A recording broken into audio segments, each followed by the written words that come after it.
Welcome back to the show, everybody. Check out this headline. SEC versus Ripple. SEC denied on the Hinman emails. Cough them up, baby. We got that and so much more. Somebody roll that beautiful intro.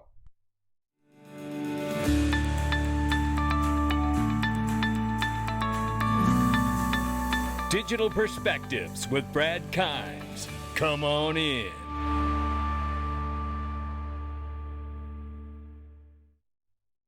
Welcome back to the show, everybody. You can follow me on Twitter at Dig Perspectives at the top of the screen. Everything that we're talking about here today, $922 billion market cap for crypto, ladies and gentlemen. It is July 13, 2022. Good morning. And we got some good news to go over this morning. Right now, the market is up about 0.5%. We see Bitcoin at 19,800 plus, Ethereum at 1,000 plus.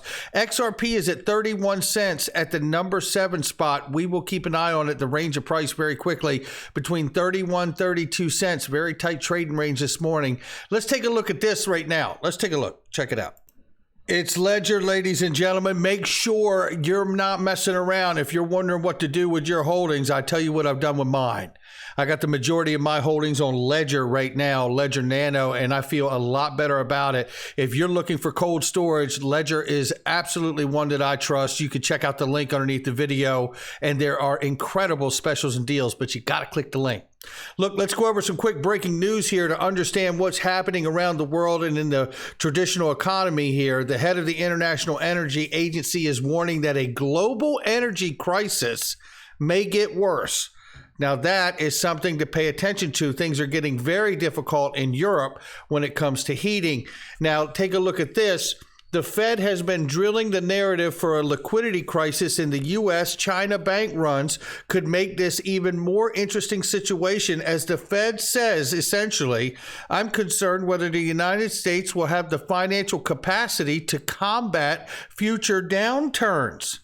You don't say. You know, just very quickly here before we get into the rest of this news here, and you're going to want every bit of it. But very quickly, you know, the last crisis that we had, 0809, was the default swaps, right? And then all of the investment banks turned to the central banks for the bailout. The problem this time around is a true liquidity crisis. The central banks don't have anyone to borrow from. So in my eyes, we're going to have to see, you know, the central banks get some access to money they haven't had access to before, aka dormant capital in Nostro accounts, released for the first time in the world because there's a new bridge currency that allows you to eliminate pre-funding of accounts. I think this is a huge role in where things are going, moving us from a debt-based system to a multipolar asset-backed system. Now, if you have not joined the fight to Congress, please retweet, please share and sign this petition as I have done. I want to show this to you right now. This is a real call to the petition to Senator Sherrod Brown, Senator Pat Toomey, Representatives Maxine Waters, and Patrick McHenry. They're writing to you as the chairpersons and ranking members of the U.S. congressional committees overseeing the Securities Exchange Commission, because we are foreign citizens and digital asset holders who have been grievously harmed rather than protected by the agency. The SEC's enforcement actions on cryptocurrencies have involved the appearance of improprieties, and the conflict of interest among many officials should be investigated. And it really should be investigated. And now is a great time to do this and make this push, ladies and gentlemen. There is a Financial Services Committee hearing, coming up. And this is an open letter to that committee right here, asking and laying out all the facts of what has happened to Ripple and XRP holders over XRP because of the damage done by the SEC, and asking for an investigation. It is a great thread. You can read it on my Twitter. I want to move quickly because we have so much other information to go over today. Again, to the House Financial Services Committee hearing, oversight of the SEC's Division of Enforcement. Who is willing to hold the SEC of Enforcement Division responsible for gross overreach? I'm asking all of you to simply go here, copy this, all the senators and representatives in this, and then simply hit quote, right? Hit quote tweet, and then paste that right there to this tweet. That's all we have to do. And I'm telling you, that is going to really get the attention of these people. Here's something else we can do as well. Because this video clip here shows, and we played it the other day, it is special agent from Homeland Security admitting that they had found, it's Rana Syed, Assistant Special Agent in charge of Homeland Security investigations, admitting that they tracked down who Satoshi was, and it was a cabal of 4 people. I reported this the other day. But again, copy these people in this and simply paste and retweet in a quote tweet, and let's get as much attention before the Financial Services Committee hearing to really bring awareness so they can bring up the questions about ETHgate, the actions inside of the SEC, why there's been no investigation, right? And why in the world has Bitcoin been given a commodity designation, understanding this? Okay, it's a figment of somebody's imagination. Maybe it's true, maybe it's not true. So, we had all this pushback from our headquarters, and we thought, hey, if an agent wants to go talk to him and we have some money, why don't we send him? Let's find out how this works. So as it came to be, the agents flew out to California, and they realized that he wasn't alone in creating this. There were 3 other people, and they sat down and met with them and talked to them to find out how this actually works and what their reason for it was. So there's 4 people that are Satoshi Nakamoto, according to this special agent's reporting at the Homeland Security, head of Homeland Security investigations. Now, the interesting thing is, at this conference, the SEC was there. They understood this. So why did Jay Clayton answer this question this way from Andrew Sorkin, asking who Satoshi is and has the SEC looked into it? And why has this disclosure been kept secret? Do you have any idea who Satoshi Nakamoto actually is? And look at Jay Clayton's reaction. It's very nervous. So when did you start? By the way, do you think has the SEC ever tried to figure it out? Not with any success. Okay. No, I was actually really curious. No.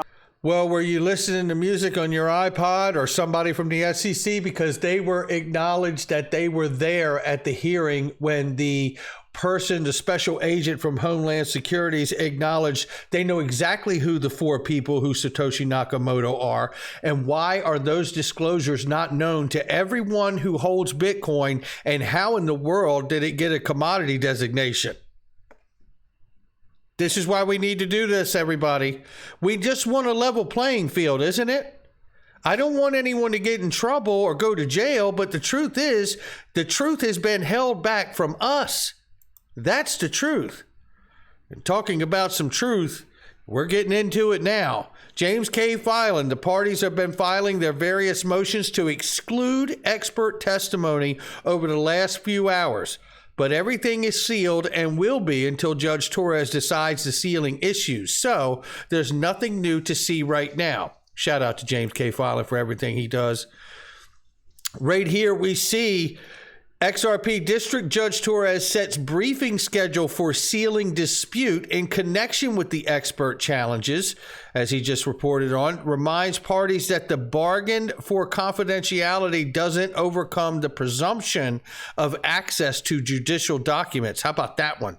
He will keep you posted, and I certainly will as well when more information on that front comes out. But this is where the hammer dropped right here, ladies and gentlemen. Late yesterday evening, Magistrate Judge Netburn denies the SEC attorney-client privilege claims. The predominant purpose of the communication was not to provide legal advice, and it is a scathing ruling from the judge as well. We're going to take a look at part of it right now. The documents must be produced. And this, as James K. Filan says right here, that decision is what Black's Law Dictionary defines as a body slam. If we look into this right here, you can see this is the section of interest. The question is made unnecessarily complicated by the SEC's litigation tactics. It says here, essentially, the SEC has distanced itself from the speech to avoid discovery and sought to preclude Hinman's deposition on the grounds that whatever he said in the speech, it had nothing to do with the SEC's position. The hypocrisy, oh my goodness, in arguing to the court on the one hand that the speech is not relevant to the market's understanding of how whether the SEC will regulate cryptocurrency, and on the other hand that Hinman sought and obtain legal advice from the SEC counsel in drafting his speech, suggests that the SEC is adopting its litigation positions to further its desired goal and not out of the faithful allegiance to the law. Come on in. As Jeremy Hogan says, wow, she used the H word, Jim. The H word. The hypocrisy right there. Absolutely she did. Now take a look at this thread right here. And obviously thank you to James K. Filan for reporting that and sharing that with all of us. Dramatic, if inevitable moment. It says, all the attorneys expected Ripple to win this issue. As I said in several tweets, the SEC never adduced evidence from Hinman or any of the attorneys involved in the speech drafting process to satisfy the dominant purpose test. But check this thread out. The SEC relied only on the speech itself. The Hinman's previous evidence on the speech was against the SEC. The judge inevitably went to the only other source of evidence she had available as he said she would. The speech documents themselves by an in-camera review of them. The SEC was left with oral argument in the court in which the lack of evidence was exposed, forcing the always desperate attempt of the party pulling itself up by its bootstraps by submissions in court, as shown by the judge stating the SEC's arguments were tautologous, I guess that is, tautologous. And it says here, this was a complete demolition of the SEC by Judge Netburn, but it required the oral hearing and further in-camera review and consequent delay to be appeal-proof. And yes, I think an appeal is hopeless because the evidence was never there and it is not there for the SEC. Now check this out because we got more information coming about where the next steps are in just a second from John Deaton.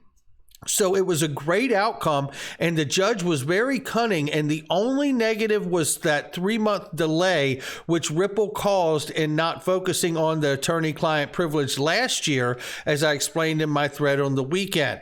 This effort and the appeal proofing you get from a judge when you state in other proceedings before a different judge she was wrong in a decision, this case and seek reconsideration of one decision. It says it right here.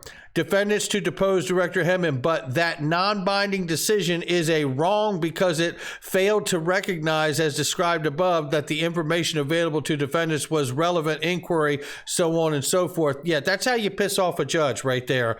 It's almost lunch. He says, I'm going to go do something I almost never do and have a beer at lunch and just ponder on the implications of the 3 decisions on the Hinman speech documents this year, and on the SEC's future crypto litigation and the inevitable fair notice defenses. One final point, he says, for this thread is that unlike the limited redactions the judge allowed in the DPP issue, there are no redactions allowed for the attorney-client privilege. Check this out. The judge looked at the 20 documents and found nothing was subject to attorney-client privilege. Nothing. Less a couple minor redactions for DPP. The 3 decisions this year on the Hinman speech documents order full access to all 68 documents. A crushing defeat for the SEC, seasoned with some scathing comments about the SEC's conduct. It's a good one, ladies and gentlemen. It really is a good day right now. And I asked a question after this came out. John Deaton says here, a shout out to John Deaton, the SEC will appeal the issue to Judge Torres, who will not overrule Judge Netburn. And I couldn't help but ask, and what's the next step after that one, John? And John says to all of us, he says, if there's no extension granted, the Judge Torres will have the SEC's appeal and Ripple's objection to the appeal in 30 days. After Judge Torres upholds Judge Netburn's decision, the SEC can ask Judge Torres to certify an appeal to the Second Circuit Court. She is likely to deny doing so. And that is important. And he also says in here, so there's 14 days that the SEC has to respond for an appeal. And then they will probably ask for an extension, John Deaton had said in another thread. And they'll probably ask for a 2-week extension. They may or may not get it. Now, after that, you're going to have the response of Ripple probably on that. And then you're going to have at least another 30 days before the judge more than likely rules on that, Judge Torres. Or maybe they're fed up. But the reality is that this really is a crushing blow to the SEC. And I still believe that the SEC is going to do everything they can to make sure that we do not get to see those emails. Now, I'm not a lawyer, so my question to all the legal analysts out here is that these documents have been ordered to be produced. If the SEC finds themselves in a settlement with Ripple, can they create a situation in the settlement where these documents are not seen and Ripple gets clarity that they want for XRP going forward? That's my question for all the legal analysts, and that's what I've got on this day, ladies and gentlemen. Hit that like and subscribe, leave a comment below. Today is a very good day. Not financial advice from me or anyone else, just my digital perspectives. I'll catch all of you on the next one.